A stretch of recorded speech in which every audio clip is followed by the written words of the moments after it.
Bonjour, rebonjour et bienvenue au Réveil pédagogique avec Madame la prof.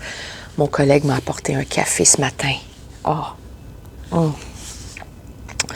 bon petit espresso, mais je rajoute un peu de crème, donc ça fait un café crème comme j'en prenais quand j'étais à Paris il y a plusieurs années. Alors, je suis ici ce matin pour vous parler de motivation parce qu'il y a quelque chose qui a été évidemment publié dans les nouvelles au sujet des épreuves ministérielles, les examens de fin d'année. Oh my God! Bon, premièrement, je voudrais comme clarifier quelque chose. Je suis pas contre nécessairement les épreuves.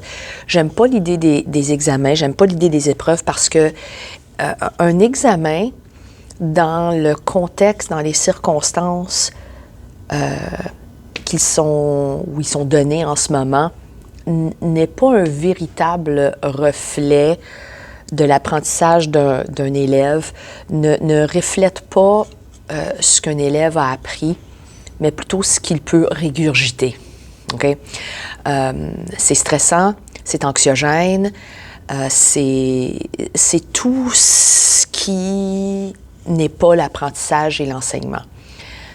Je comprends la place, la nécessité, dans un certain sens, d'avoir des évaluations, des épreuves, pour se donner une idée où nos élèves sont rendus, puis comment ils se comparent aux autres jeunes dans ce monde.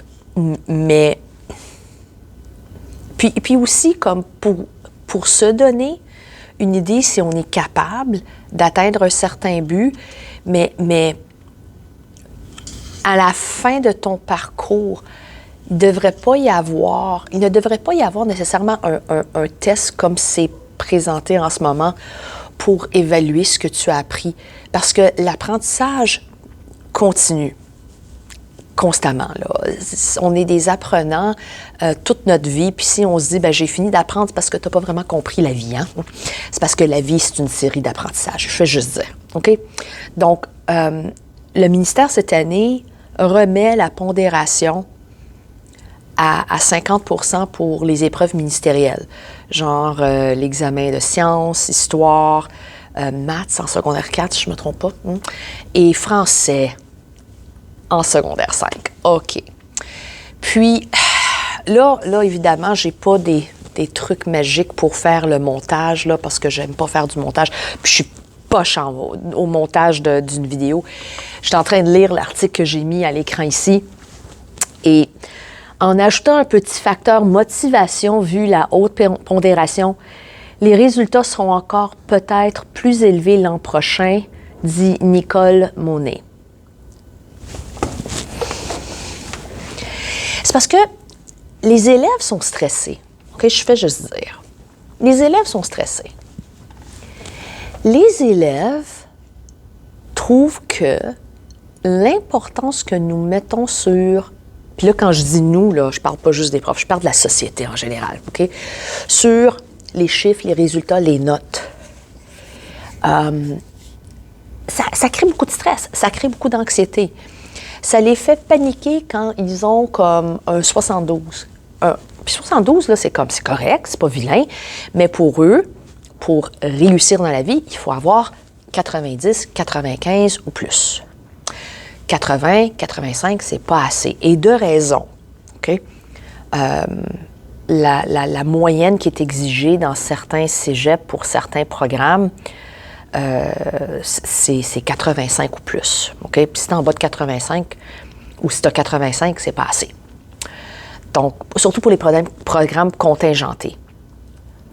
Donc, l'idée de donner plus de valeur à un examen, donner plus de valeur à une situation anxiogène, stressante, troublante pour plusieurs élèves, moi, je ne vois pas ça comme de la motivation. Comment est-ce qu'on peut dire que créer plus de stress, plus d'anxiété chez une personne, c'est une bonne façon de les motiver à réussir? Là, vous allez dire, oui, un peu de stress, c'est bon. Oui, mais un stress positif. J'ai rarement entendu parler qu'un examen est une source de stress positive. La motivation, là, il faut qu'il y ait des influences positives derrière ça. Puis la peur d'échouer, pour plusieurs, n'est pas une source de motivation. Ça fait que entendre dire ça de la part du ministère, je trouve que c'est encore un autre signe qu'ils sont complètement déconnectés de la réalité étudiante et de la réalité scolaire. On essaie de s'éloigner de certaines méthodes archaïques, comme donner des devoirs pour le fait de donner des devoirs. On essaie de privilégier des approches. On parle de la méthode finlandaise, on parle de leur approche comme quoi c'est une excellente approche, mais on ne l'applique pas. On se borne à conserver des vieilles structures qui d'ailleurs n'ont pas réussi. Puis on essaie de dire au public comme « Hey, on va motiver nos élèves en augmentant la valeur des examens. » Bref, mais les examens ont toujours, pas toujours valu, mais à cause de la pandémie, on a éliminé les examens puis on a baissé leur valeur quand on les a, quand ils sont revenus sur le plateau éducatif. Mais honnêtement, je pense qu'il y a d'autres façons d'évaluer la réussite, le progrès, l'apprentissage des élèves. Et donner une épreuve, ce n'est pas une méthode à privilégier.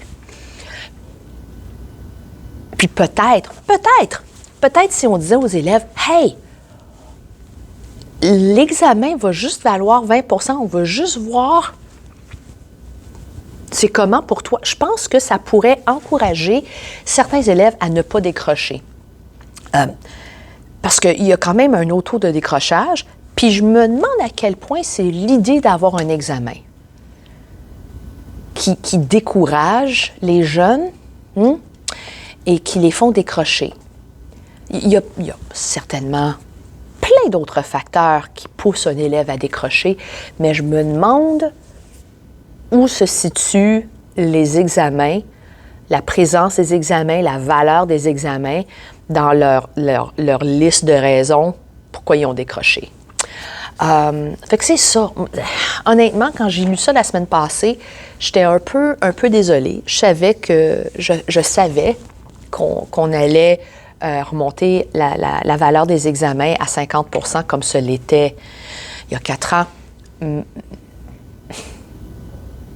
Mais je ne m'attendais pas à ce qu'on dise que ça va être une bonne source de motivation. Je ne m'attendais pas à ce qu'on dise que ça va pousser les élèves à vouloir réussir. C'est pas ça qui va pousser nos élèves à réussir. C'est créer des situations moins anxiogènes, moins stressantes, puis un examen, c'est pas ça. Sur ce, mesdames et messieurs, et personne qui s'identifie entre les deux, bonne journée.